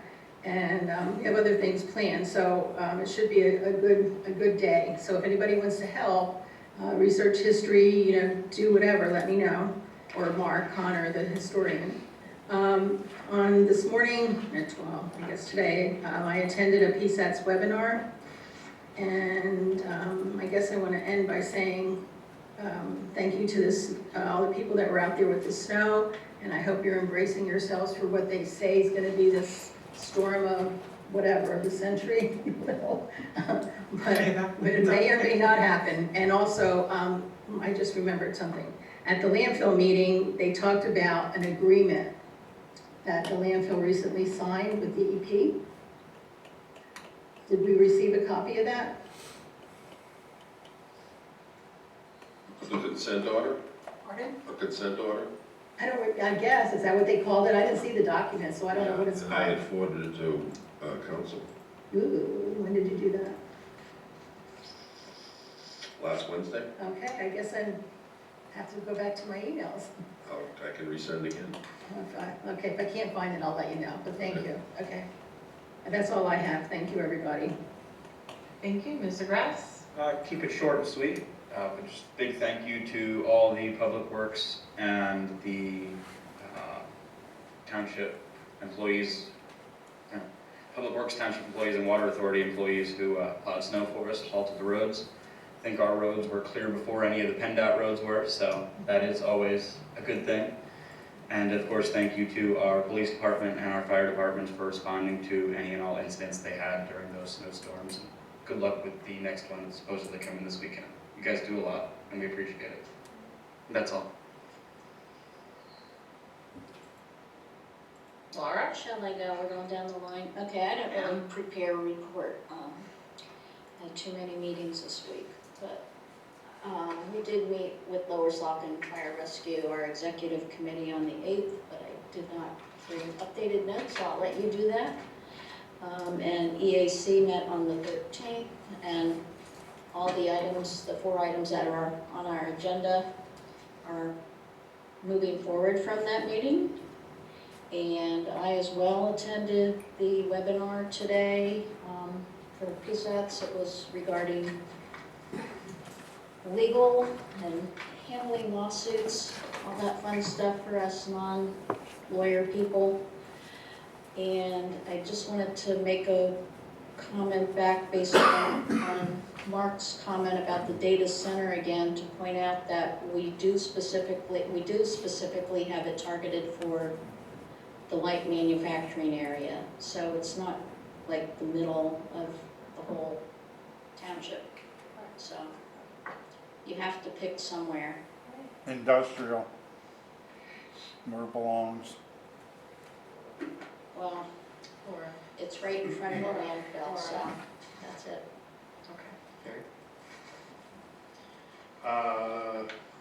Stacy, can you bring up the township website, please?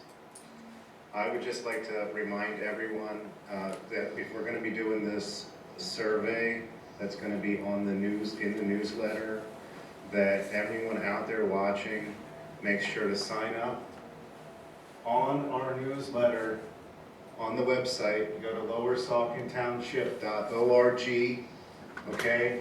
And you should see this section here where you can join, okay? And click on that, and then fill out the form, okay? Do they have to do the newsletter box specifically to be on to get the digital newsletter? Yeah, they would select which is an item of interest.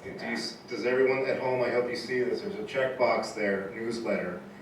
Choose that so that you get the updates, because the township is not sending it out in the paper copies anymore. So the only way you're gonna know what's going on is if you sign up on this form, okay?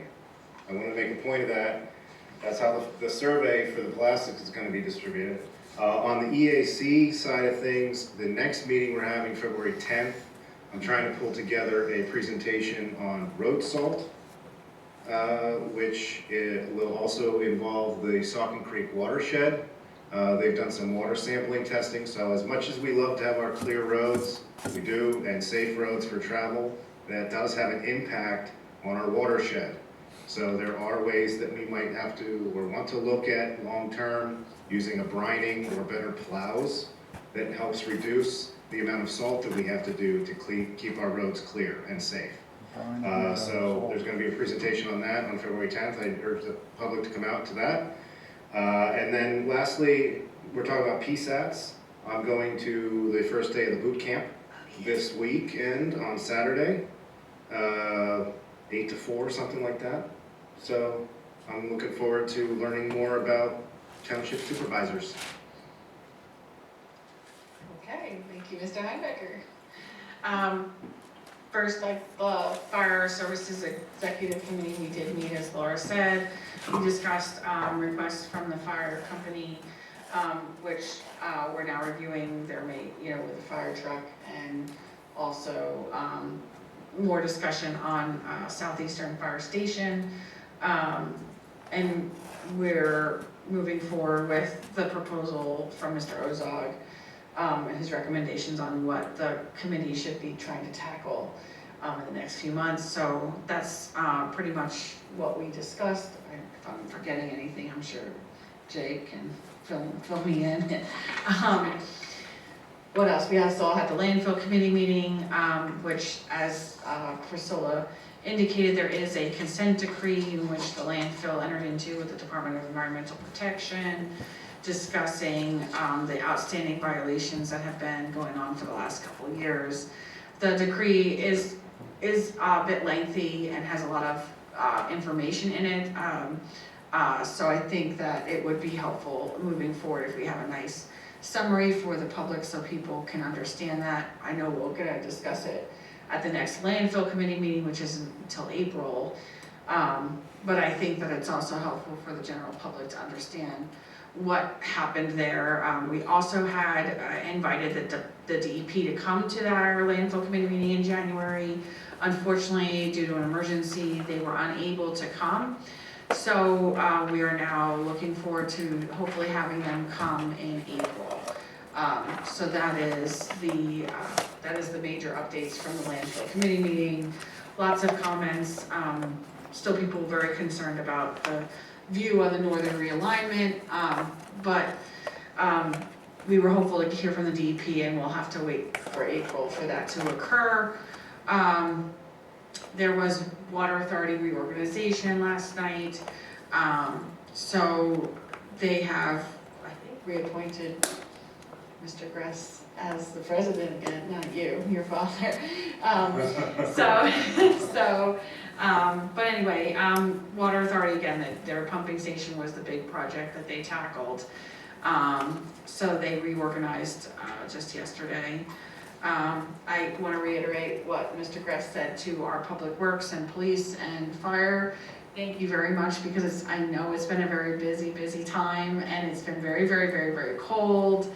And I've seen you all out there working very hard in those conditions. So thank you very much for getting those roads cleared and for keeping us safe. And thank you in advance for whatever may come this weekend. That is it for me. So I'm gonna go to staff reports. Mr. Finnegan? I really don't have anything, but I do want to remind the public that if Armageddon does occur over the weekend, that it's a lot easier for Public Works and the authority to plow with vehicles not transversing the roadways and not parking on the roadways, particularly in heavy snowstorms. The plows can tend to go where the plow wants to go, even if the operator is being careful. And if there's a vehicle parked on the side of the road, it might be inadvertently hit because the weight of the snow takes the plow in many different directions. And if it comes off as forecasted, starting late Saturday and going into potentially sometime Monday, the guys will be exhausted, and we're going to have to pull them off the road so they can appropriately rest. So, roads probably on Sunday will be difficult to transverse if it snows what they're predicting, which the latest one that just came across is like a 70% of 18 inches or more. 18 inches. There was a time not too long ago that we got 30 inches. I was just gonna say that. They didn't call that time either. It was supposed to be 12 inches and it just stuck. Yes, And it didn't have any forward motion, and it just hung out for a day and a half. Are they saying there's going to be wind with this? Is it going to be like a Well, blizzard or just snow? I having started in a grocery store in my teens and early 20s, this is a great marketing point for grocery stores. They actually pay weather forecasters to say, everyone is told on their way home to pick up 4 gallons of milk and 6 loaves of bread because you're gonna be stuck in the house for 3 months. So. Gotta make lots of cookies, eggs and butter. Well, I have chickens, I'll be okay. That's all I would have. Thank you, Mr. Finnegan. Mr. Gazuzian? I don't have a formal report, but there was a indication from a member of the public that Township Council was doing something inappropriate by meeting on a social basis. I want to dispel any issues with regard to that. Municipal officials can attend social events as long as they're not conducting public business or engaging in deliberations. It is not a violation of the Sunshine Act. So the allegation that a series of municipal officials or township officials met at a particular restaurant and had a drink or had some time together is not a violation of the Sunshine Act. Thank you, Mr. Gazuzian. Thank you. We don't have anybody else here. So please check out the upcoming meetings. Zoning Hearing Board, January 26th. Saucon Rail Trail is next week at Upper Saucon Township. Parks and Rec is February 2nd. Planning Commission, I believe, was canceled for January, so there's no Planning Commission due to no business. Fire Service Exec Committee meets February 5th, and we meet around there. That's February 18th. So that's the next council meeting. EAC is February 10th, and landfill is in April, as I said. So, without anything else going on, I will motion to adjourn. Second. Okay. Good night, everybody. Stay warm. Yeah, Safe. stay safe.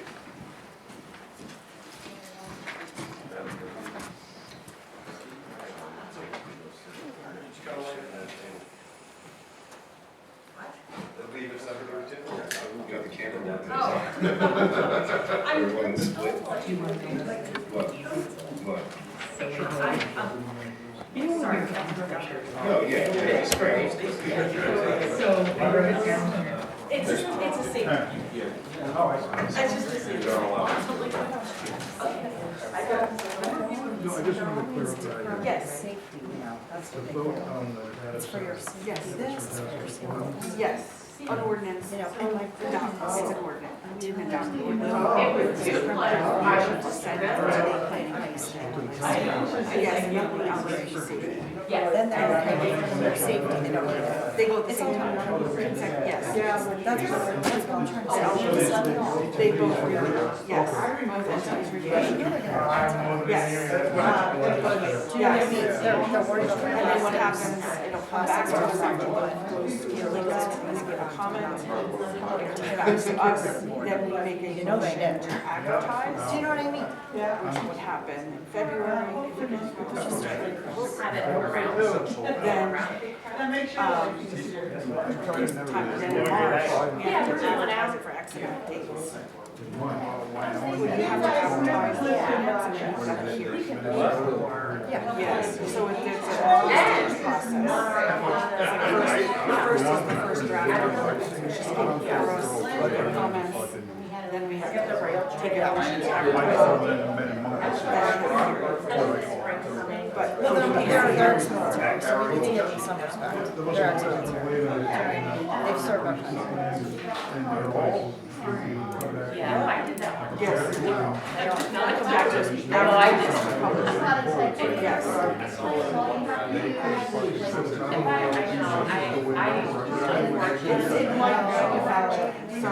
They were waiting for incident. That was what was going to happen. They were trying to drag her. She was in a president, she was lost. Yeah, and right now, The door was locked, they couldn't get it open. Oh yeah, I saw like the yeah. She was there all day. There's another video, she was there all day she was there, agitated. But why is the movement removed? No, it's not. I mean, It's I not to had block the trained street, them. it's not her right. That's actually illegal. If you went and blocked the street for 6 hours, what do you think would happen? Well, you can't block the street. You can't. You can't. Protesting should be actually illegal. This is what I would do if I was elected. Protesting of vehicles becomes illegal. That's right. You walk on the street, you don't protest of vehicles, because that's what. Yeah, so that's what I would do. Then take all the But the girlfriend outside the vehicle, you know, take the girl, what do you think she's wearing? She's waiting for us to come back. Video so she could say, well, I blow it up. And in fact, where has she been? She hasn't been talking. She's afraid. She knows that she instigated that. I know she did. Otherwise, she'd be on TV. And not, but she's not. She's not yipping it up. She said, effed up. She effed up. I'm just saying. It has to authorize to advertise at a public hearing. So we authorize to advertise. My point of the globalists, this is their So we have problem. to Trying to learn new things. That was my point, your private property. Let's go on back. I wanted to That's show why they you want all these apartments. They don't want you to have private property. You don't have That's to. common. Them saying, well, we won't do that. Well, like, what's that different? Yeah, so this was just. See, they're saying, no, it's okay. They don't even know. They're dumb. They're not that smart. These people are dumber than dirt. They're not, they can say, And I wouldn't United States Society. I didn't even read it. I'll be honest with you. I didn't read it. I'm just going by the trend. When I say stuff, I go by some trends. plastic bags, yes. Well, exactly,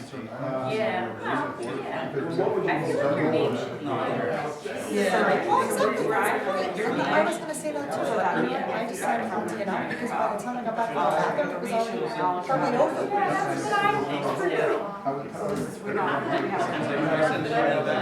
We didn't ask for a son, I dressed down. Why are solar panels not? I'm sorry, what are solar panels made of? But he's on ASC. Because see, trees are bad, solar panels are good. Plastic bags are bad, solar panels are good. Well, yeah, until they became bad.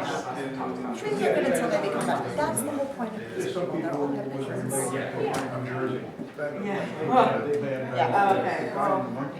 Yeah. Go to Weichert. Yeah. Like, it's not like. That's what I can't use the plastic bag there. That's where we're good. Yeah. I go there every time, I should buy perfect. So I yeah. I mean, look, you go to Aldi, and then there's stuff.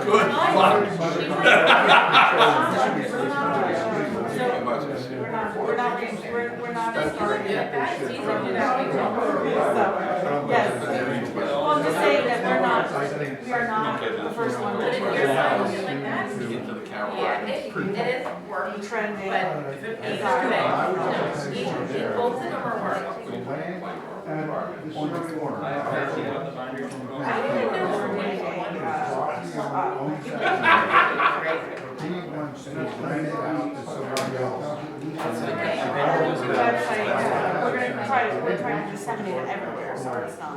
Oh, definitely. Well, it will, the electronic, people have to sign up for the electronic registry, like, that's the whole. How to register so that you get. Yes, yes, because we don't, how otherwise we're All right, sell out his land or rent it out. You can't. Oh, the packet. It's tight, I can't even see it. Very small, yeah. Customers, they're responsible. So that's the EACPR, we didn't develop it as a. You see, you're responsible for your kids. Well, first of all, you can't have mixed use. So they're not gonna put a data center in a residential place, that's what I wanted to say. They're not gonna do that. Yeah, but I thought they changed it. But on the way, is that where the people, like, people on the street that were gonna sell their houses and move, and they wanted to? And then we came into the meeting and other houses in the township, was that the same number? We have two new council So members. there's a group of people, yeah, there's a group of people that want to sell their houses. and the Republicans were gonna change the zoning. They were gonna sell their houses and move, get the hell out of there. Is that where they want to put the data center? Because that, there was a, but they want to sell the properties. They can buy those properties and get them, because they want to sell their properties, they want to get out of there. Some did, some didn't. Yeah, some did. Some did, some But didn't. that's their choice now, if they want to sell. Well, let them sell, let them No, there. and you know what I noticed happening? There's no room. You can go home and look up Archibald Data Center. I think that's the one that's up in Lackawanna. These things wanted to sell like 300 million gallons of water out of wells. They use water, yeah. It's a problem. We're already in a drought. Oh, Pennsylvania's in a freaking drought. How are you gonna suck that much water? I don't know. I'm jealous of that, actually. Yeah, well, you're jealous of that, yeah. I mean, like, I'm sure they made her a business. yes, You you're get 50 efficient. diesel generators running. It's in I there, know, I like, I can tell, I know buffers it's at a home. course, I know it's You know, you want to away from people's houses. Well, I know that they're gonna have to come up with an idea. Engineers are gonna have to come up with an idea to harness the water, harness the water. Good job, good job. Why do you need so many? That's what he wants, people to get out of work, they're scared. Last time you went to. This AI, that's what this AI does. It sucks up a lot of, it's gonna become a lot much. It's going to become too much. Yeah, it's gonna be a problem. But The only I don't thing, have a problem. I'm not doing it. Businesses in here because we need taxpayers. oh yeah. Like, I wanna find some, like, let's find some. Alright, let's not say no to everybody. The only problem with a computer is a computer, AI or not, only knows what people tell it. Okay. I know. Only knows what you tell it. I know, so we could give you wrong information, which is probably why some groups like me. So you can manipulate them. Of course. I mean, that's what he's doing about the plastics crap. You know, people know about the plastics. They're not using as much plastic. Let people decide. That's my thing. People can decide for themselves. No, we got bags in all the cars and trucks. Matter of fact, we shop at Wegmans all the time, and they don't have plastic bags anymore. I know, people get pissed about it. But you not know what? everybody uses them. There ain't no plastic bags to go out the store with, like your lunch meat, your cheese, all the meats come wrapped in plastic. There's plastic all over the place. Hey, you know what else? I used to work in retail, right?